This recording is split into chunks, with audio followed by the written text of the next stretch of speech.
Good morning, everyone, and welcome back from spring break. My name is Miss Smith, and I am the middle school science teacher here at Willow. In just a few short weeks, we will be celebrating Earth Day, one of my favorite holidays. I'll be working on a project with the middle school students to help prevent plastic pollution on our beautiful planet. To help explain the issues we face, I want to start by reading a story about Stanley, a plastic bag that ends up in the ocean. Somebody Swallowed Stanley by Sarah Roberts, illustrated by Hannah Peck.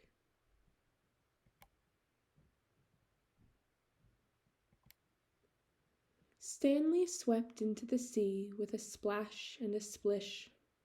Perhaps he's one of us, thought the other jellyfish. But his stripes were too straight and his tentacles too few. He just floated in the sea, not sure what to do. You see, Stanley was no ordinary jellyfish. Then something terrible happened. Somebody swallowed Stanley, but who could it be? Her tongue was rough as barnacles, her mouth vast as a cave. As she hummed her low song, Stanley tried to be brave.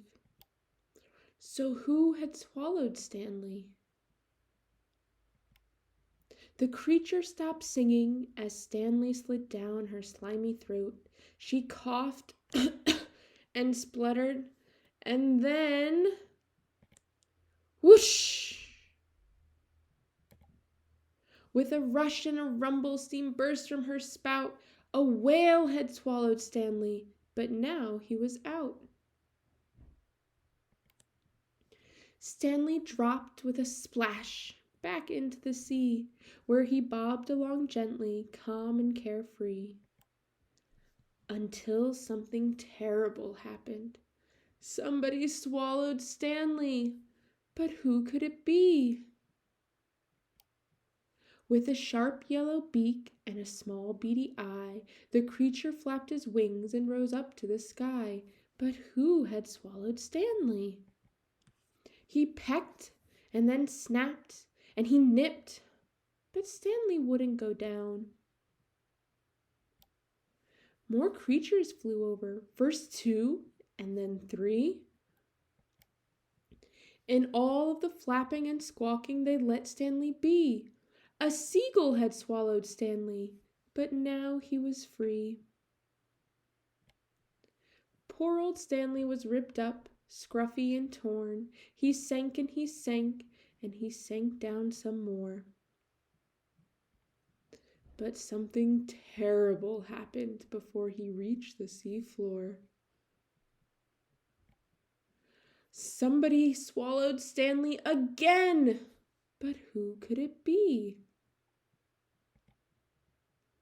Her paddle-shaped flippers skimmed the seabed. She had a beautiful shell and a small wrinkly head. So who had swallowed Stanley? She gasped and spluttered and then started to choke too. But Stanley was stuck without much he could do. A turtle had swallowed Stanley. The creature was scared and swam quickly to shore.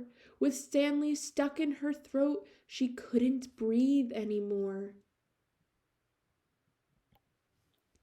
The turtle closed her eyes and lay down in the sand. But then Stanley heard footsteps. Help was at hand. A kind boy on the beach came and tugged Stanley free. But then Stanley heard, "Plastic bags don't belong in the ocean blue. Creatures think you're a jellyfish, and they'll swallow you." Now with a rope and a branch, he'd made something new. A kite! Flying high in the air, Stanley soared to and fro, safe from the sea and all the creatures below. The end.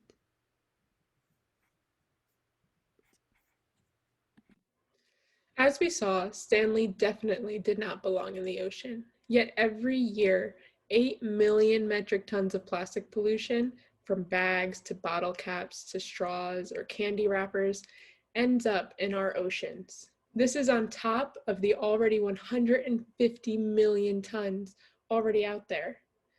This pollution can destroy ecosystems. It can clog waterways, get stuck on marine life, and when ingested can result in choking or starvation, like we saw with our turtle.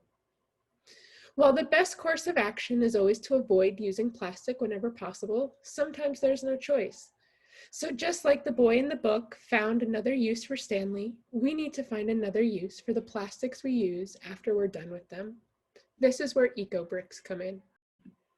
Ecobricks are a way to contain plastic and other materials that might end up otherwise polluting our planet.